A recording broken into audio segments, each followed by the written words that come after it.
Yes, people, how's it going? Welcome back to Lily White Lane. Hope you're all doing good. Hope you're keeping safe and well. And I hope that you're all having a really good Monday, wherever you are in the world, and whatever you are planning to get up to today. And you are all very welcome along to the fourth episode this season on the channel of the Unbiased Premier League show. The show where we take a look at and go through all of the big talking points coming out of the weekend's games. It's a show where we don't talk about Spurs for once on the channel. If you want to hear my thoughts and opinions on Spurs' loss at Molineux to Wolves on Saturday, check out my Insta match reaction and my match debrief that I did release on the channel yesterday. This show's to talk about the rest of the teams and the rest of the games, because as much as I'm a die-hard Spurs fan and I love talking about Spurs, especially after a loss, I also like talking about the rest of the games and the rest of the Premier League teams, because I am a massive football fan. But look, there's been some brilliant games, some absolutely brilliant games this weekend. One that really stands out. Enough faffing about, let's delve straight into it. And the game we're going to start things off with, what a game. What a game of football. Chelsea 4, Manchester City 4. That was a classic. That was an absolute classic. Two teams going at it, end-to-end football, big tackles, deflections, 8 goals. It was crazy. It was absolutely crazy. Everything you want in a football game was there on show yesterday at Stamford Bridge. The atmosphere, for once, as much as I criticise it there, was absolutely brilliant. And yeah, what a game. What a game of football. And look, I don't like admitting this as a Spurs fan, but Chelsea look scary. They do look scary. Some of the performances they're putting in against the big boys. First game of the season against Liverpool, I thought they were the better team there. Probably should have went on to win it. You know, you're looking at other Big Six clashes they've been involved with. Arsenal, 2-2 draw there. Probably should have won that game. Probably should have held on. They had other big chances, as I say, when they were 2-0 up to make it 3 or 4. They were brilliant on that day. The performance against Spurs, you have to adapt to the other team being down to 9 men. They did. They beat us 4-1. And then, as I say, to take Manchester City apart, to score 4 goals against Manchester City, which is so hard to do, and actually be the better team than them. And, have fans like me and Premier League and football fans saying that Chelsea should have actually won that game. It shows how good of a team they've actually been when it comes to the way that they've played this season. The one big criticism I've had of Chelsea is they need to get around teams that sit back. Teams that play a low block, they seem to struggle against mid-table sides, as I say. And scoring goals was one of my big criticisms. But the last week they've scored 8. 8 goals against Tottenham at the Tottenham Hotspur Stadium at the Lane, and 4 against Manchester City. No one scores 4 against Manchester City. That's why I'm saying that Chelsea are scary, because of the performances they've been putting in all season, but now the fact that they're starting to get results, now the fact that they're starting to find the back of the net with all of these chances that they're creating, and the fact that they outplayed Manchester City yesterday, broke down Manchester City, tore them apart, and could have scored 5 or 6. You know, if Cole Palmer puts away that chance where we brilliantly run through the whole team, he was brilliant yesterday. We'll get onto his performance in a minute. But if he puts away that chance, as I say, if Jackson puts away another one of his chances, they could have won that game. They really could have won that game, because they were superb. They were superb, Chelsea. And look, I don't like admitting it, but fair play to them. They're at the beginning of a rebuild like we are, and they're putting in performances and getting results like this now. I think the table does lie when it comes to where Chelsea is sat. Yes, they're mid-table, but all season long their performances have been really good. As I say, the issue's been dealing with a low block and playing against a low block and finding the back of the net. You know, dealing with a low block, I think they'll be able to now with the confidence that they've gained from the last couple of games when we return from the international break. And as I say, scoring goals, 8 in 2 games against Spurs and Manchester City. They're looking dangerous. They are looking dangerous. I predicted at the beginning of the season, I believe that, you know, they'd get 4th and top 4.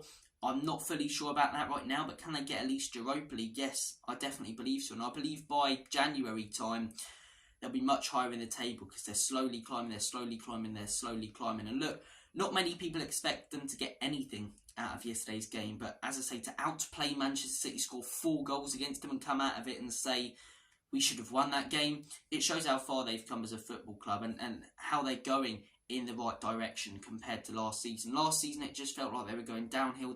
It was getting worse and worse. Since Pochettino's coming, as I say, the performances have been so much better, and now they're getting the results. They are getting the results. They're reaping the rewards for these performances. You know, we've seen this football played at Tottenham Hotspur, you know, nick the ball off them and straight away go at the opposition. And we're seeing it right now at Chelsea, and it's getting better and better and better. In a few years where Pochettino has his full squad, and look, I know 1 billion, but we know that all of those players aren't Pochettino's, and on paper he doesn't have the same squad as a Manchester City or Manchester United, or not Manchester United at all actually, but a Man City or Liverpool. But I think in a few years, as I say, when he gets more quality into that team, when players like Nkunku even come back from injury, they could be a real threat next season even, and the season after that. Maybe we could be looking at teams like Chelsea and Spurs who are at the start of a rebuild right now and really impressing, contending for the title again. It could be 2017 all over again in a few years. But look, exciting times for Chelsea fans, as I say.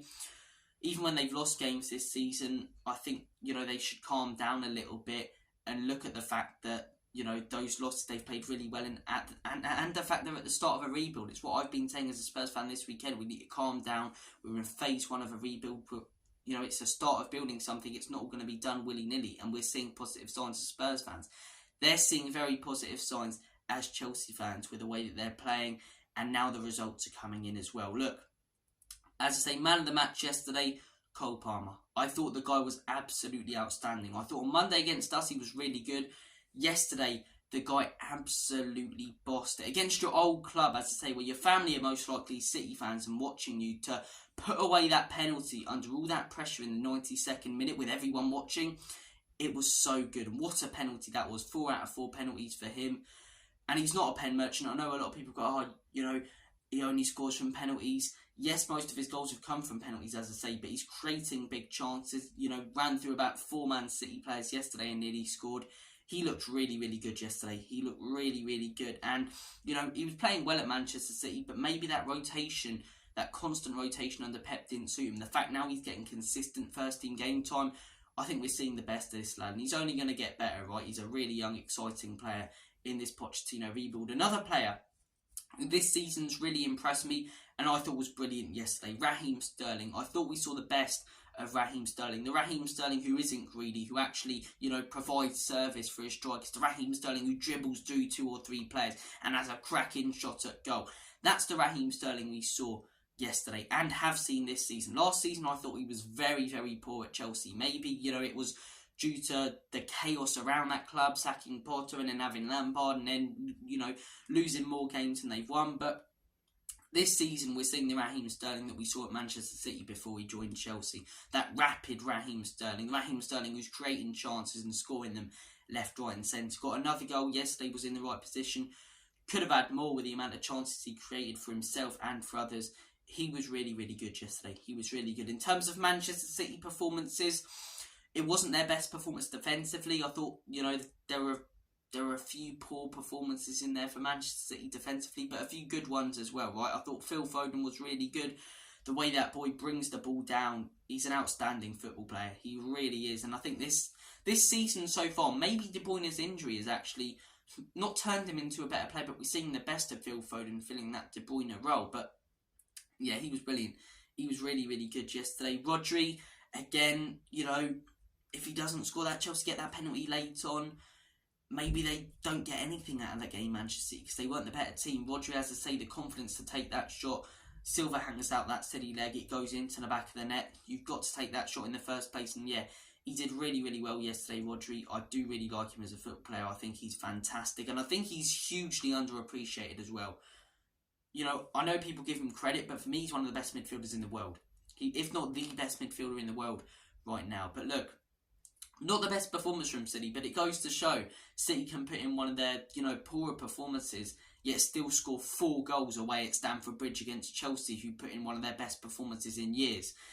Shows the level of both clubs right now, but it also shows the level, yesterday's game, that Chelsea can get to. I think us and Chelsea this season, as I say, you're looking at both. Obviously, our expectations have been heightened because of where we've been in the Premier League in the start to the season. But I think both this season, it's all about instilling that way of playing and rebuilding.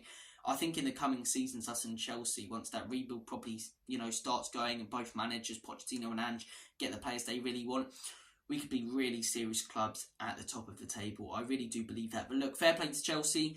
Great performance yesterday. Manchester City, I think you'll take a point considering you weren't at your best and you still scored 4 goals. But yeah, defensively quite poor Manchester City. Chelsea defensively quite poor, but that game had everything you wanted. An all-time classic. And Chelsea looking scary, man. Chelsea looking scary. But look, we'll move on to another big talking point coming out of the weekend. Bournemouth 2, Newcastle 0. The only real upset we've seen this weekend of sort of a European side losing. Newcastle got in the Champions League last season. I think, it's costing them a little bit. The fact they're going in, the right direction in this Carabao Cup run, playing Champions League football and Premier League football every weekend. I'm not saying they're the sole cause of injuries, because teams like Arsenal, as I say, are playing Champions League football and were playing Carabao Cup football, and I've played in every Carabao Cup game so far this season, and obviously the Premier League as well, and they're juggling it okay, but it does affect it a little bit. And I said pre-season, when everyone was predicting Newcastle to finish in the top 4, I don't think they will. I predicted them to finish 7th. I stand by that, because I think this injury crisis, I think a part of it, like, the issues we're having with injury, could be born out of the fact that VAR stoppages are taking so long and that there's 10 minutes added time at the end of every single game. But also they're really struggling to juggle Champions League, Premier League and Carabao Cup, 3 competitions, and especially if they're still in the Carabao Cup when the FA Cup comes, could be in a little bit of trouble there, Newcastle. But look, as I say, I think they need to remember as well as Newcastle fans, which I think they do, to be fair, that not even that they're in phase 1 of a rebuild, but they're so far ahead of what we expect them to be. When the Saudis joined, we thought, okay, it's going to take about 4 or 5 seasons to be, contending for Europe and Champions League. Last season, as I say, the first proper season they had with the Saudis, and Eddie Howe, he got them into the Champions League. And in my opinion, look, I like a lot of their players. I like players like Almiron, Joe Linton, but I think he made them look better than they actually are last season. I think they hugely overachieved. This season, we're seeing more the level that they are right now. I think they will develop, get better with the money they've got and, the wise spending they're doing in the summer and January transfer windows. But look, I think this season we're seeing a bit more of their level right now. And yeah, injuries are really, really costing. They've got, 10 players out or something. They're missing so many. Tonali, he's out for the season. I'm not sure if it's their biggest signing ever. It's definitely one of their biggest signings ever. They're missing Sven Botman. It's like Spurs missing Van den Ven and Madison right now. They're missing their spine, missing Botman and Tonali. Yeah, they're missing so many players. Even a lot of their squad players, the likes of Jacob Murphy also missing. Alexander Isak and Callum Wilson out. Matt Target, a left back, out. They're missing so many. So many Newcastle. I'd like to see them get back on the right track, because I do like Eddie Howe as a manager. I do like what they're doing at that football club. They are also contenders, for us, whether it be us contending for Champions League or European football. So it's good to see them drop points. And yeah, they did on Saturday's injuries in this Wednesday, Saturday schedule. It's hurting them. It is hurting them. I did just mention something there which I do think could be affecting the amount of injuries. You're looking at the amount of injuries in clubs with injury crisis and clubs who are missing 5 to 10 players. And it does get you thinking, what's causing that? Could it be the European football for teams such as Newcastle? But we don't have Europe, and we seem to be getting loads of injuries. And before people say, Eugene Romero banned, I'm talking about players like Perisic, Sessegnon as well, who are missing, Ben Davies, who was injured for a while, Solomon, and then obviously Van den Ven and Madison. And Newcastle have about 10. I do think it could be affected a little bit by the fact that every single game now, we're playing 100 minutes with about 10 added minutes, or 10 added minutes at the end of the game, potentially even 105 minutes, because at the end of the first half now, I'm seeing 13, 15 added minutes, and the prolonged VAR checks. Games are going on a lot longer, and especially with these prolonged VAR checks, especially in the colder months as well, muscles, tightening up a little bit, they get running again, like we saw with Van den Ven. These players are in trouble, and, they're playing so many more minutes. It doesn't seem a lot, 10 to 15 added minutes at the end of every game, as I say. But then, after 2 games, that's an extra 30 minutes that you've played. After 3 games, that's an extra 45 minutes. 4 games, 60 minutes. So, you're basically playing an extra game after 5 games. So, look, it does maybe pile up, and I do think it has an effect on the injuries. But look, we've talked about Newcastle. It'd be unfair of me to just skim over Bournemouth. Really, really good performance. It wasn't a case of they sat back, caught Newcastle out on the break and, just took their chances. No, they were all over Newcastle. If it wasn't for Nick Pope, Bournemouth could have won that by about 4 or 5. They really could have. So many great chances. And I've seen a lot of people going, oh, could Iriola be sacked? I mean, no. The guy's a really good manager. What he did in Spain was fantastic. He's joined a club like Bournemouth with serious injuries as well, missing the likes of Tyler Adams and Alex Scott, who were their 2 biggest signings in the summer. Give the guy time, because he's a really good manager and he's trying to play really good football. And we saw that really good football on Saturday. Bournemouth almost, playing what's close to tiki-taka football, knocking it about really, really nicely. 2 brilliant goals from Dominic Solanke, who I think is a really underrated striker. I don't think, he'd struggle moving to a club like Spurs even as a backup striker potentially, or in Arsenal as a backup striker. I really like the guy. I do really like the guy. I get that he's aging a little bit. That's why I'm not saying that he'd be a first team start. I don't think he's quite at that level. But I think a lot of the top clubs in the league could start looking at this guy potentially as an option, because he's a goal scorer. He gets chances, he puts them away. So look, with service, maybe he could score 10 to 15 a season coming off the bench. I really like Solanke.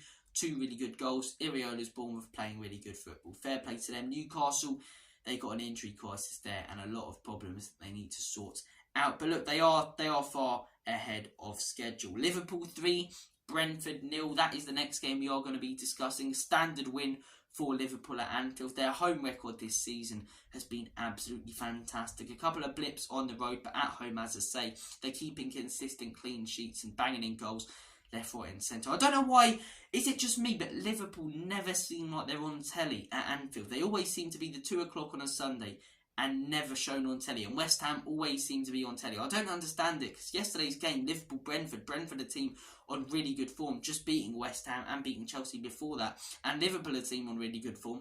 I don't know why you put that one on telly. I don't know. But anyway, away from that, Liverpool were really good from what I saw. They were really good. Mo Salah scoring a header so casually as he does, that's a collector's item there. I still think Mo Salah's underrated. I really do. I think he's arguably the best player in the league right now, and has been previously, yet hasn't got the credit he fully deserves because of other players like Haaland who have been standing out. The guy's absolutely outstanding. The way he affects the game, the goals that he scores, such a clinical finisher.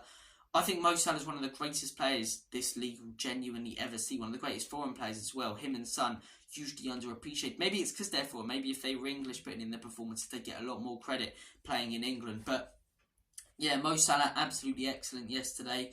Diogo Jota, what a strike from him. What a strike. And that's one thing Liverpool really do have.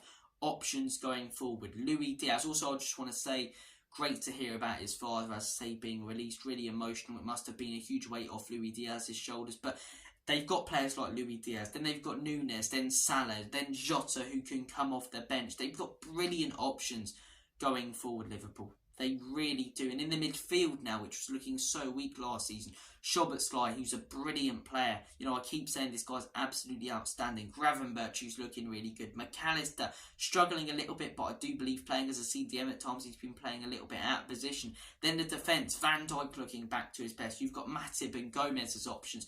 Trent, who's looking really solid defensively this season, to be fair. And Robertson. This Liverpool team are looking so solid, and there seems to be this cycle with Liverpool where they'll have a season where they really push for everything, go for trophies, potentially win a couple, and then the season after they sort of slow down, recover from that, and then the season after they push again. We've seen it with Jurgen Klopp. They won the league, in the 2019-20 season.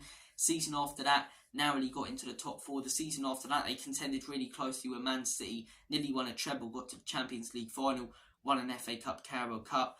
Last season, they struggled a little bit again, got 5th, didn't win anything. This season, they're looking to try and win stuff. They're looking to contend for the league. And look, they're definitely up there and definitely can. They definitely can. Up at the top of the table right now, it is so tight. Manchester City on 28 points, Liverpool and Arsenal on 27, Spurs on 26, despite Spurs apparently being in crisis, they're only 2 points off top, and Villa in 25. We'll get onto them in a second. It's so tight at the top, but I said at the beginning of the season, I think Arsenal can contend with Manchester City, but I think Liverpool are their bigger threat. I really do. I think they're more experienced contenders for the league. I think Klopp is a better manager than Arteta. I think they've got more quality, more stars in that Liverpool team. And I think if anyone's going to capitalise on this, not poor Manchester City, but Manchester City not at their best and struggling, missing De Bruyne, I think it could be Liverpool this season. I really do. I think they looked really good. Such a solid performance. Going to Anfield, it's scary. Last season, teams like Leeds went there and won, whereas this season, it's that really tough ground you are not looking forward to going to again. And Brentford are a good team. Don't underestimate them. They had a couple of big chances, and Burma in the first minute.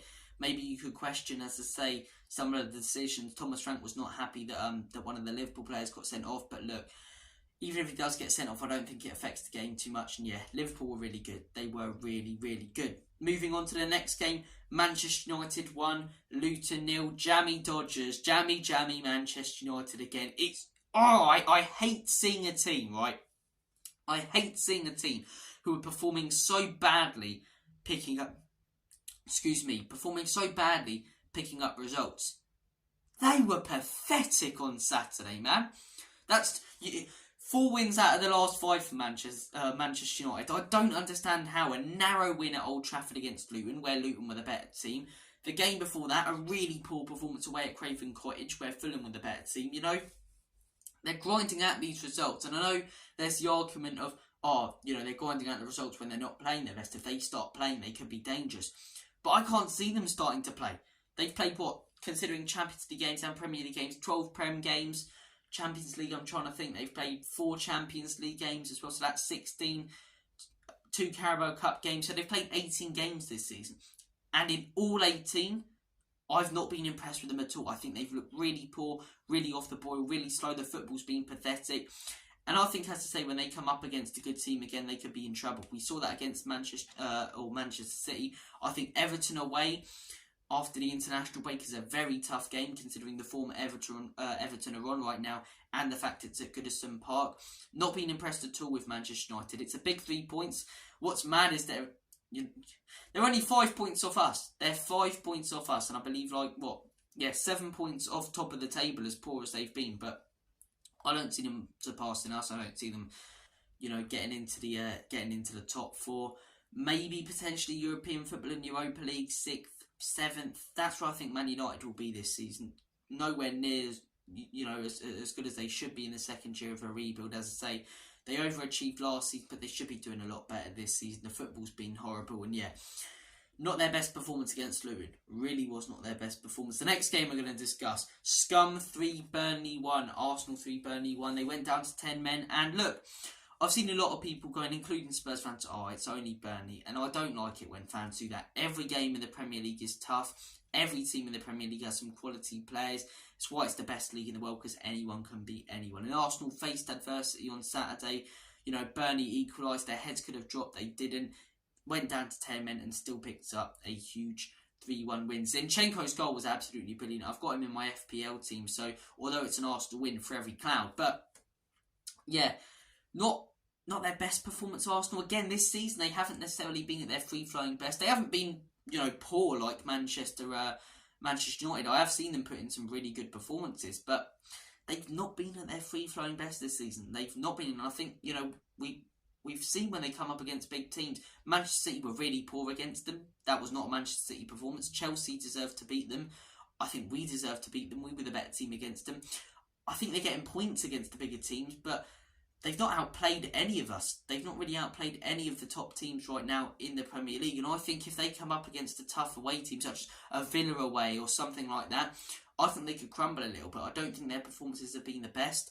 I don't think they're as good as Liverpool. Do I think they can win the league this season? No. Potentially contend for it, but win it. Like I've seen a lot of Arsenal fans saying, no, their performances haven't been outstanding. But look, it is a big 3 points down to 10 men on Saturday. Really good goal from Zinchenko. Lovely strike. I do love goals like that where the keeper doesn't even move and he almost jumped into the air and volleyed it. It was brilliant.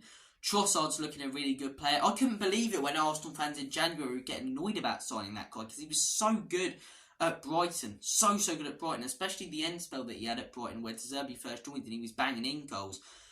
And they were annoyed that they didn't get Mudryk. Do you know what I mean? Mudryk's not a terrible player, but they would have had to spend 80 million on Mudryk, where they got Trossard for about 25, and this guy's fantastic. He really is. Last season he was really good, and this season he's stepping up. Really good header on Saturday, put his body on the line. I really like Trossard. I really do. I think a lot of these Arsenal lads are really unlikable, but players like Trossard, I do quite like him, even as a Spurs fan, because he's quite humble. He's got a great strike on him. He's a fantastic player. Even players like Bukayo Saka, he's one of those where you can't really hate him as a player. You can't really hate him as a player. He's a genuinely really nice bloke. But look, big win for Arsenal on Saturday, 3-1 at home.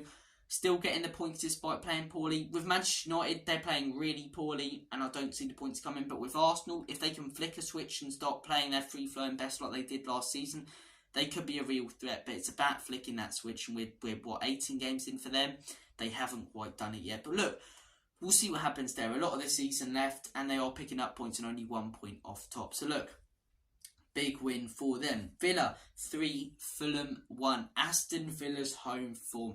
Jesus, I do not want to go to Villa Park. I am so glad in a couple of weeks that game is at the Tottenham Hotspur Stadium. I still probably, think we'll lose, or I don't think we'll beat Aston Villa because of the injuries we've got, but thank God that game isn't at Villa Park, because that could have been another Newcastle like last season, because they are absolutely unstoppable at Villa Park. I think that's something like 15 games unbeaten now, win after win after win after win, and these are comfortable wins, really comfortable wins. 3-1 against Fulham, 3-1 against Luton, 4-1 against West Ham, 6-1 against Brighton. If they can stop conceding these little goals, as they get, their goal difference would look even better than it already is. They're looking so good under Unai Emery, so dangerous. They're actually juggling European football really, really well with Premier League, which was one of my questions, just like it was with Newcastle, not being in Europe for so long. How will they adapt as a team to doing that? They've adapted so well. They've got really good squad depth, players like Tielemans who can come off the bench. They're keeping their players fit, rotating well. Watkins banging in goals left, right and centre. There's a big chance this guy still misses, despite the fact he bangs in goals left, right and centre. Do you think if he scored those chances, they could destroy every team that they do play? But look, yesterday, as I say, quite a casual performance. I don't think they really got out of second gear, Aston Villa. Just like when they played Luton, they weren't at their free-flowing best. They still won 3-1 and so comfortably against a team that's caused some big-sized problems this season in Fulham. Gave a real tough game against us and Manchester United. Got a point against Arsenal away. Villa dispatched them like they were nothing. They really did. And look, they're looking such a dangerous team. I think if they can beat us at our stadium, despite the fact we've got, huge injuries right now, suspensions, I think you've got to take them really seriously. Really seriously. Because they picked up massive wins this season. They've beaten teams like Chelsea at Stamford Bridge, which is not easy to do. And, the 6-1 against Brighton was just absolutely unbelievable. They're such a dangerous team, Aston Villa. They really are. They're on such red-hot form. Some really, really good players. John McGinn as well, getting older, but the confidence in that guy and the way he's playing is fantastic. Their defence looks solid. Their goalkeeper's brilliant. Not many holes to pick out in that Aston Villa team. The fact you consider they've got big injuries as well, missing the likes of Buendia and Mings. If they had those players, could they even be top of the table? Because they're 3 points off top. 3 points off top. Look, big game at the Spurs Stadium in a couple of weeks at the Lane. Going to be interesting to see what happens there. Two really good teams going at it. I think if Villa win there, you've got to take them really seriously. Really seriously. Because they're such a dangerous team. And if they can sort out their away form, title contenders, potentially, genuinely potentially, at home they're outstanding. Don't underestimate Unai Emery. Great manager, was let down by the owners at Aston Villa, or let down by the owners at Arsenal, doing a brilliant job at Aston Villa. Look, this video has gone on way longer than I expected. I got a bit carried away talking about some of the teams. We'll sort of go through the next few games. Palace 2, Everton 3. Palace going through a little bit of a blip right now. Selhurst Park is normally a fortress. We went there. The atmosphere was great. I just didn't really understand what they were doing. We were able as a team to just knock the ball around at the back between Romero and Vicario for about 10 minutes. They didn't even press us. And look, scored goals. Eze really good. Elise, as I say, is a good player. But yeah, Everton looking really good. Everton looking really good now. They, getting a bit of form about them. There were big questions about at the beginning of the season where they lost like 3 home games in a row, I believe, to what was it? Fulham, Wolves and Luton, yeah. And when you're looking at that and the fact that Goodison previously had been, their fortress, there were big questions around them, but they're getting on really well now. They're picking up some big results. A 1-0 win away against West Ham. That's a massive win. 3-2 at Selhurst Park. Tough place to go. They're dispatching teams at home like Bournemouth as well. Everton, I think if they don't get a point deduction, will comfortably stay up. I think if they do get that point deduction, I still see them probably staying up by about 1 or 2 points. It's the most Everton thing to do, but Dyche has got these boys playing right now. He really has. Calvert-Lewin's on red hot form. Onana's a really good player. Fair play to them, man. Even when they played Liverpool, I thought they put up a really good fight. And, you know, if a Liverpool man gets sent off like he should, Konate, different game. Different game. And they only really lost because they went down to 10 men and Liverpool didn't, and that was a poor refereeing decision. But look, fair play to them. West Ham 3, Forest 2. Really, really good game. As much as I complained about Liverpool not being on the telly, this was an absolute cracker. Forest, so dangerous at home. Their away form isn't brilliant. West Ham needed to win. They got that win. Fair play to them. Not much else to say on that game. Not much else. Two sort of mid-table teams I think will be comfortably away from relegation. Brighton 1, Sheffield United 1. That is the final game we're going to be discussing. Brighton, what is going on with them at the minute? What's going on with them at the minute at home? You know, another team struggling to juggle European football with the Premier League. I said this before the season. A lot of people were still predicting Brighton would finish 5th, potentially even top 4. I couldn't see it, and that's 2 draws in a row now at home against Fulham and Sheffield United, which really are teams that you need to be beating. You know, started off the game so well. That Adingra goal, that's sexual football. That was liquid football from Brighton, man. And then, you know, got a man sent off, silly tackle from Dahoud. Second half, Sheffield United get a point. Not the best from Brighton. They're doing well in Europe, focusing on that. And as I say, if they finish in the top 10 and go far in Europe, it's a good season for them. They're still Brighton, even they've got to remember that. But yeah, not picking up some results where they should be at home, and you know, letting 1-0 leads slip. Sheffield United, on the other hand, really poor start to the season. Everyone thought they'd go straight back down. That's 2 really good results. Beating Wolves 2-1 is not an easy task. Wolves have been a very good team this season under Gary O'Neill. We know that as Spurs fans after seeing what they did to us on Saturday. And now a really, really good point, despite them being down to 10 men, Brighton. You've got to capitalise on that. And they went out there, capitalised on it, could have won the game, Sheffield, and have picked up, you know, 4 points out of nowhere. All of a sudden, they're on 5 points and aren't a guarantee to go down after under Paul Heckingbottom. What a little bit of confidence can do after a win for a team, eh? But look, been an absolute cracking weekend of Premier League action. I hope you guys have enjoyed the Unbiased Premier League show. Comment your thoughts down below on all the games. Take care of yourselves, all the best. And as always, Common News Spurs. In Big Ange we trust. Enoch and Levy out.